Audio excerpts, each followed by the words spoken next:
We're here with the newest member from the newest congressional member from the state of Hawaii, and she's wearing a wonderful lei that smells so nice.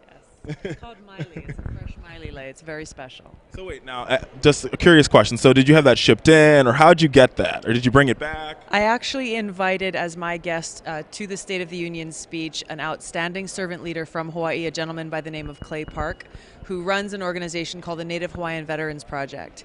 And he does outreach to the communities out in the jungle, out in the forest reaches to find veterans who need help and make sure that they're connected with places to go. And he was kind enough to bring me a fresh lei when he came.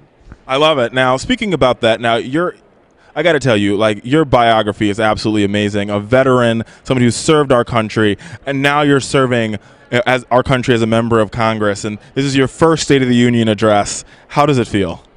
We have a lot of work to do, really. I am reminded today, as I am every day, that this is the people's house. The people of my district entrusted me with their confidence and the responsibility to work hard for them. The president talked about a lot of different issues. He talked about jobs. He talked about renewable energy, bringing our troops home from Afghanistan. These are all issues of huge importance, issues that people within my district care about, and it is our responsibility at every level to work together to make progress. Now, as one of the younger members of Congress, which is a good thing out there, folks, you have sort of faced and tackled with some of the issues that a lot of millennials are dealing with across this country. One of those issues being there are $1 trillion of massive student loan debt. We've seen no action from this Congress in eons. Will you be one of those leaders as we push that agenda forward for millennials? Absolutely, and I think that's really what's important about the representation that we're seeing now in Congress is it is starting to reflect the diversity that we have across the country.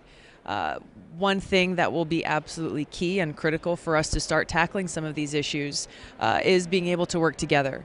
Is those of us who may have diverging opinions on different issues, recognizing that we are all Americans. We were all sent here for a common purpose, which is to serve the people, and we need to find ways to work together so that we can reach those common goals and actually make progress. Now, speaking about making progress and finding common goals, the president he laid out the gauntlet tonight when it came to a lot of issues and said if Congress was unwilling to act, he would do everything in his power to pass an executive order. Is that the right move for the president to make? Well, he's definitely coming from his own position and I think his frustration of the inaction that we've seen reflects the frustration that a lot of people have seen across the country about the lack of movement of legislation, the lack of passing a budget in Congress. And I think from the president, it's a challenge. Really, it's a reminder for Congress to step up to the plate and to do the job that we were sent here to do. Now, what does stepping up to the plate look like in this Congress?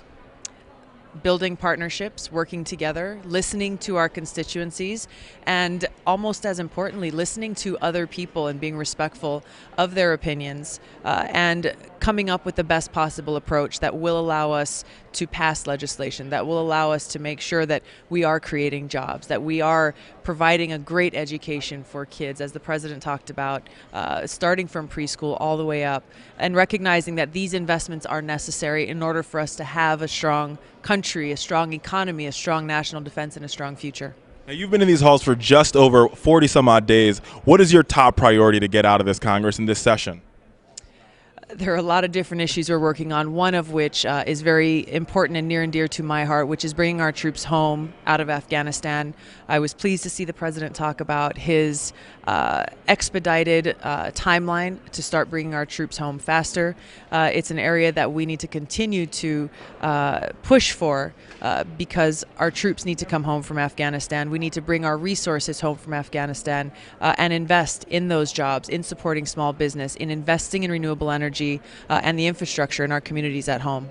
Now, speaking of bringing our troops home, we've heard an interesting story about one of the members of SEAL Team 6 who has come back to this country after being part of the team that killed bin Laden, and now he's looking for a job. And we've also heard from a lot of corporate CEOs say that there's no mechanism for him to get from being a retired SEAL 16. I'm flabbergasted tonight. 6, there we go. She's helping me out. To finding a job in the workplace and shifting from battle ready to job ready. What is your take on that, and where do you think Congress should go to sort of help in that process? Well, this is a message that's important for us as members of Congress, but for everyone in all of our communities, not only to understand, but to spread. And that is understanding that veterans bring an incredible asset and a great contribution to our communities, whether in education or business or politics or community service. Veterans bring the ability to work together as a member of a team, to work towards a mission, putting the mission first and putting yourself second, to operate under pressure, make decisions under fire. These are capabilities that most CEOs would kill for in an applicant, and our veterans are bringing that capability with them in a tried and true fashion. So we need to understand that veterans don't need pity. Veterans need opportunity to contribute and make all of our communities stronger and better. I couldn't have said it better myself. I'm telling you, we could use a veteran on this team. So thank you so much, Congresswoman. Very much. Appreciate it. Aloha. Aloha.